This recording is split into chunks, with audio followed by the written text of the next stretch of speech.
honeymoon? How'd you do that? I don't know if I want to know. Hey, this is supposed to be kid-friendly. I'm sure it's fine. Happy apple picking day! Just a quick reminder for any of our new friends. If you want a chance for your story to be featured on Am I the Bad Apple, you can send it to my subreddit, r/Am I the Bad Apple. And just a little reminder that we all come from different branches of the apple tree. And what that means is that we've all lived different lives and we've all experienced different things, and those different things are going to morph our perspectives and our opinions. There might be a perspective that you've never thought of before because you just haven't experienced anything similar, which is why I encourage everyone to talk down in the comments and discuss and converse civilly. Sometimes you might learn something new. Sometimes you might teach someone else something new. Sometimes you guys teach me new things. None of us are ever too old to gain a new perspective or learn something new. So just keep an open mind. So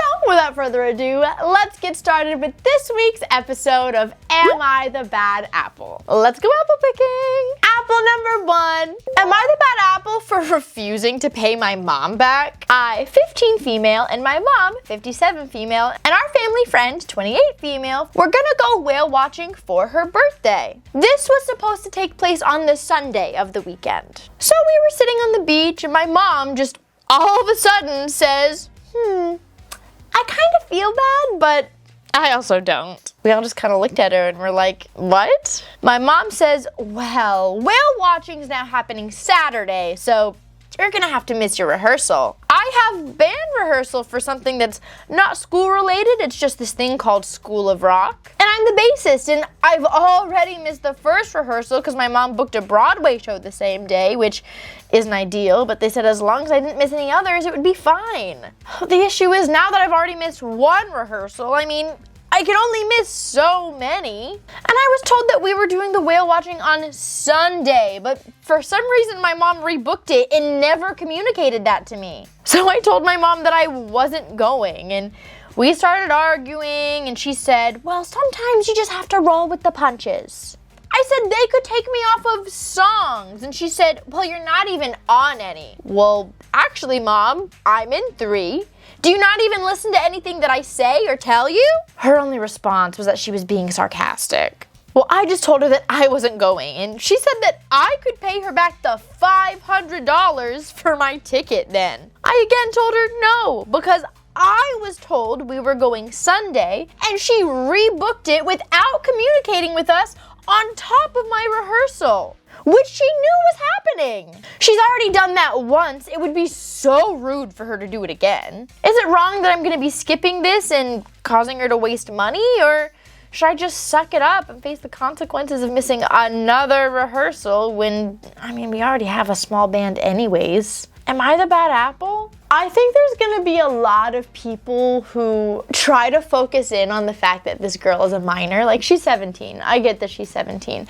And I feel like there's going to be some people, for those that don't know, I post this on YouTube and Facebook, and I have a feeling that on one platform, there's gonna be some people just really focused on her being 17 and saying, look, you're a minor, do what your mom says. And that's just not my vibe, especially on this. I think extracurriculars for kids are so important. When they have a passion, it's so important to support that, and I can't think of the words that I'm looking for right now because it's late. But you guys know what I mean. Those things are important. And especially, when your kid joins an extracurricular that is a group activity, a team activity, it's not just a solo performance, that also matters, okay? I did cheerleading for 15 years. I did school cheerleading in middle, high school, and college. I did competitive cheerleading at an all-star gym. When you have a team dynamic and someone's just always missing because their mom can't get it together, that impacts everybody. That's not fair. It's not fun. It ruins everyone else's time, and it wastes everybody's time, So I think it's really inconsiderate of that mom to not only keep doing it, but then to make jokes about I kind of feel bad, but I don't. Ma'am, that's just a gross statement to make. That's so passive aggressive. That's such a bad attitude. I don't like that. So like for this particular story, like I'm pro 17-year-old. Like I love the idea of, look, I get this is a fun vacation thing, but I made a commitment, I made a promise, these people are counting on me, I have to be there. I support that. I love that kind of loyalty. I love seeing young people not only get so involved and so passionate about their extracurriculars, but I love seeing them so dedicated to those commitments and dedicated to following through and like doing what they need to do and what they signed up for. I think that's a super important life lesson. I'm honestly a little concerned that Mom's not worried about that kind of life lesson, but I'm going good, Apple. Apple number 2. Am I the bad apple for ruining my own gender reveal party? I'm pregnant with a baby boy due in November. My fiance and I didn't really care much about the sex of our child, so we didn't make too much noise about it once we found out. The only people we informed were our parents, their partners, and our siblings. Prior to this, my father's girlfriend of 3 years has been asking me about my plans for a gender reveal party. I've always been clear about not wanting one. When I announced my son's gender to them, she expressed disappointment that I didn't change my mind about the party. I don't like gender reveals. I never have, and I never will. I prefer baby showers, which I feel like are more about the actual child. I've never tried to hide that opinion either. Well, days later, my father's girlfriend invited me over for tea at her apartment while my dad was out of town. When I got there, about a dozen people popped out of hiding to surprise me. There were pink and blue decorations everywhere, which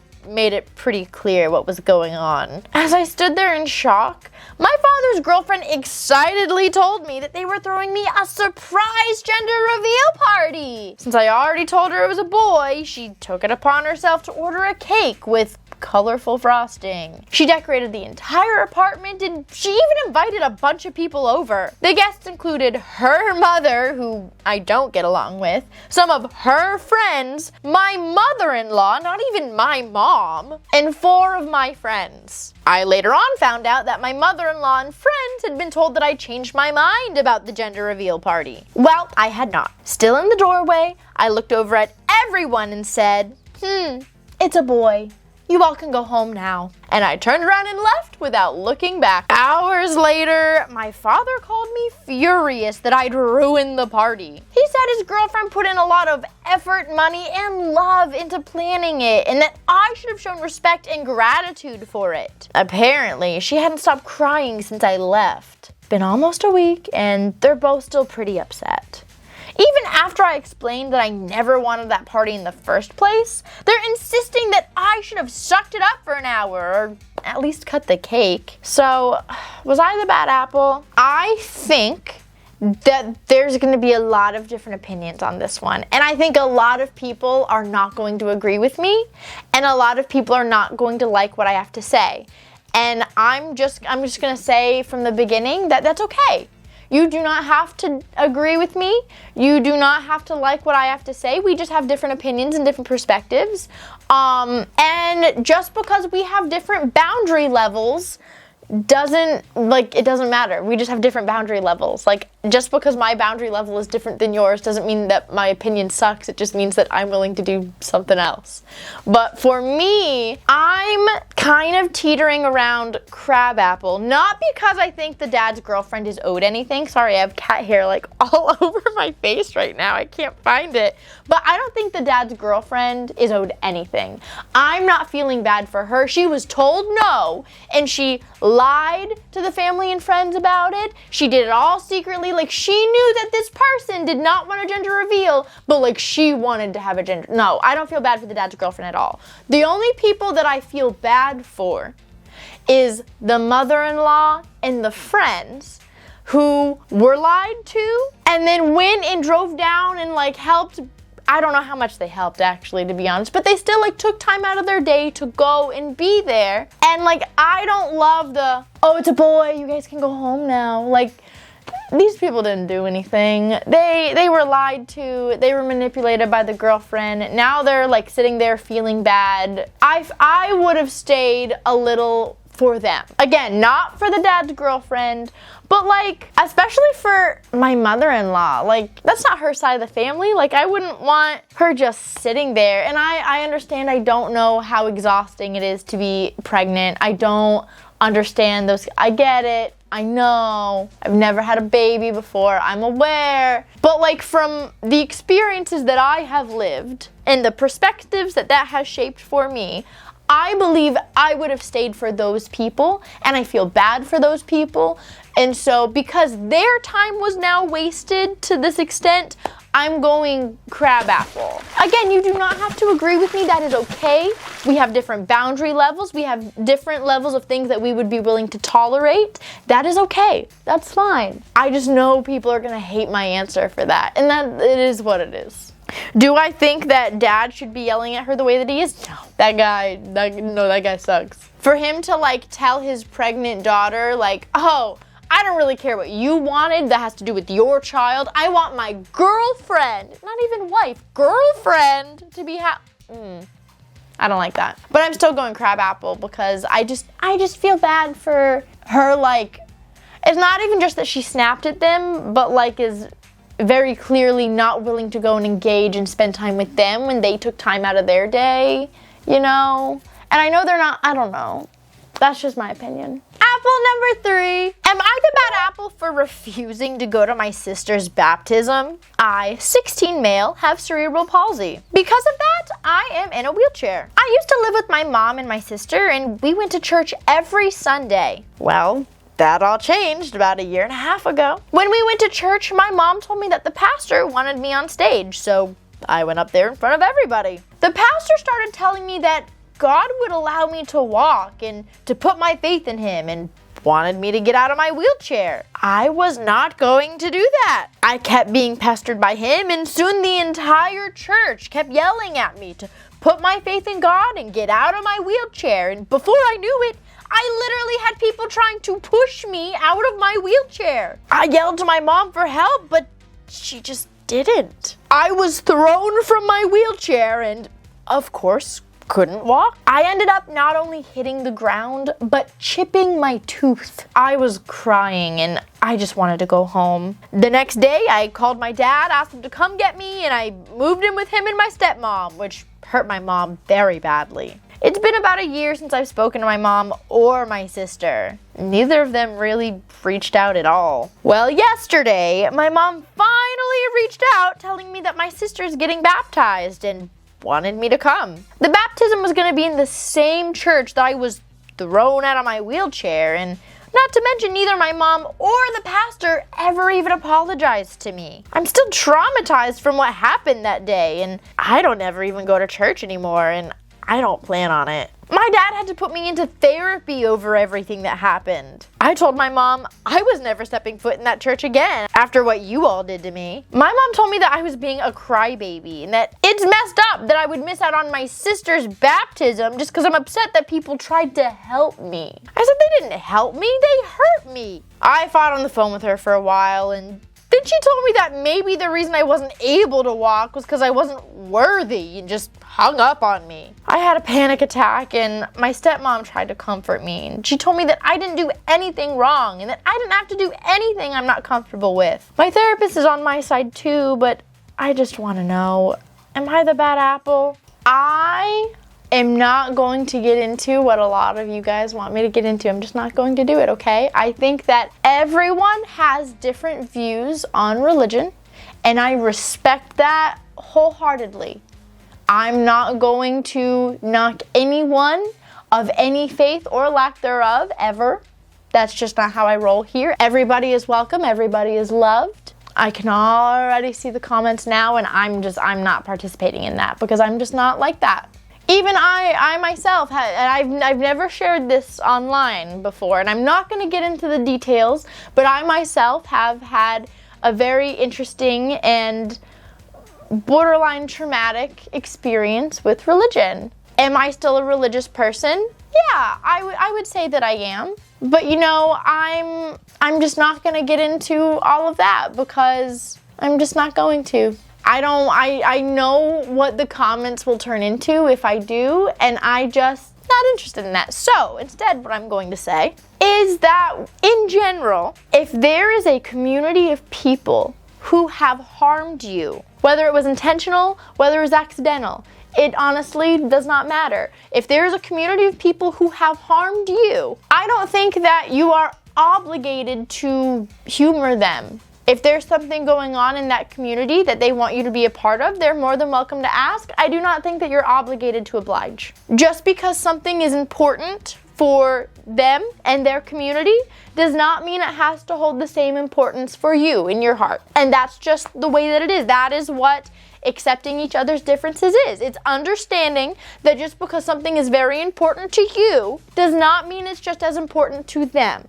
So I understand that to Mom, the baptism is very important, and that's great. I love that for her. I love that she's excited about it. Good for her. That does not mean that it's important to her son who was harmed by that community. And that might hurt her feelings because it's something that she's excited about. It's something that she's very passionate about, and that's fine. She's welcome to her feelings. That doesn't mean that I think the son should feel bad about it. And it doesn't mean I think that he should be gaslit or manipulated or anything, or have any of those insults hurled at him. Like, to be clear, because I don't want anyone to think that me saying like, oh, I'm so glad Mom is like passionate about something. I'm not pro-Mom. Like, I think that everything that I've read about her is really gross, and I'm feeling like kind of nauseous thinking about it. That's why I'm not getting too much into Mom, because like literally thinking about it, I'm feeling sick. I just cannot imagine. No, I have to move on. I have to move on. I'm just makes me feel sick, genuinely. So I'm going good apple, period. There's not been many stories that someone's actions have like grossed me out to the point that I feel nauseous. I can probably count on one hand how many times that has happened, okay? We've read about some real jerks, and it is rare that like I can't continue talking about this person because I just feel sick, but this is one of them. So, anyways. Apple number 4. Am I the bad apple for ruining a couple's honeymoon? I was flying from Melbourne to Dubai. I paid for a premium economy seat because it's a 14-hour flight and I wanted to be comfortable. The person in the next seat got that seat because they had been upgraded, and they asked if I would mind switching with their wife as they just got married and were on their honeymoon. I congratulated him on the nuptials and asked where his wife was sitting. He points down to the back of the plane in economy. I declined to switch seats. He asked, well, is there any way that I can convince you? I offered to switch if he paid the difference between the seats. I mean, it was a pretty decent amount of money. I'd even been lucky to get mine at a decent price, and it would have only cost him about 1,000 Australian dollars. He said that he couldn't because he was on a budget for their honeymoon, and I again congratulated him on the wedding and just put in my earbuds. He murmured that I was being a jerk and I was ruining their honeymoon. I took an earbud out and said, you're being a prick for taking the upgrade instead of either sitting with your wife or giving it to her. I told my wife about the incident and she thinks that I should have done the nice thing, but honestly, my wife hates flying economy too, so I know she wouldn't have switched either. Was I the bad apple? Listen. Okay, this is a pet peeve of mine. I cannot stand when people on the airplanes like just feel entitled to the upgraded seats that you've paid for. Whether it's a window seat, whether it's Comfort Plus, first class, whatever it is, I do not care. I do not like when people feel entitled to the upgrades that you purchased yourself. It bothers me. It bothers me so much. Like, I'm telling you guys, I've seen so many entitled people when it comes to the seats, and like this is just so entitled. Like, I know you paid $1,000 for this better, more comfortable seat, but I think you should just give it to me because I got married. Like, dude, congratulations, but like, why would some stranger just not only miss out on the $1,000, but like put themselves, like, I know I would not have switched. I'm gonna be honest. I love being nice to people. I love helping people out. I would not have switched. Like, I always see those stories about people who like, oh, I was talking to this nice person at the airport and they happened to be in first. And I said, I never sat in first before, so they gave me their ticket. I cannot imagine. Not because, like, I feel like that sounds really snobby. When it comes to those flights, I always splurge on like the expensive flight seats, like the ones where you can actually sleep, because I need my sleep. Like when if I'm on a 14-hour flight, I've been on some, I've been abroad, y'all. I've been to 7 or 8 different countries, and it takes a long time to fly there, you know? I would never, ever, in the nicest way possible, I would never give up my ability to keep my sleep schedule going for free. Like that it's not just about convenience. Like my health is genuinely impacted when I can't sleep. So I hate when I see these stories and people say like, oh, I wouldn't switch my seat, and people are like, oh, you're a bad person. Why does that make me a person that I'm prioritizing my health and the money that I spent over someone wanting a freebie? Like if this was someone who was like having an emergency, like a medical emergency, or like something along those lines, I don't know, maybe like a mom giving birth, maybe I could see myself like reconsidering then, right? But just well, I got married and I don't want to pay for it, so can you just do me a solid? No, that's entitled. That's what's entitled. Like in the real world, you know, I don't spend a lot, if that, like, I'm a very fortunate woman. I'm very fortunate with the job that I have, and I'm very fortunate with what I'm able to do with social media.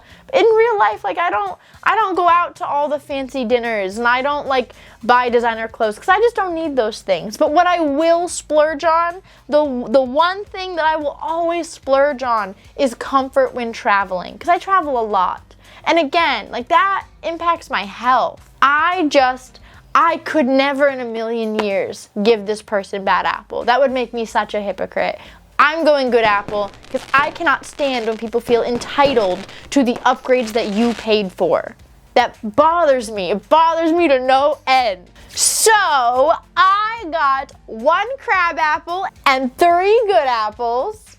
Wow, we're really missing out on all the bad apples lately. Did you get anything similar? Did you get anything different? Definitely let me know down in the comments. And for your well wishes today, it is National Corn Fritters Day, and it is National Personal Chef Day. So if you are a personal chef, you are appreciated, man. How does one get a personal chef? If I cook for myself, am I my own personal chef? I'm not a professional. I've never been to culinary school. Don't come for me. But I guess I'm not a personal chef. So I'm going to celebrate National Corn Fritters Day. I don't actually know what that is, but it looks delicious. Maybe some personal chefs can make corn fritters for the rest of us. Looks good. Just another reminder, if you want a chance for your story to be featured on Am I the Bad Apple, you can send it to my subreddit, r/AmITheBadApple. Thank you so much for hanging out with me today. I hope you have a great rest of your day and hope to see you all next week. Bye, my lovelies. Mwah.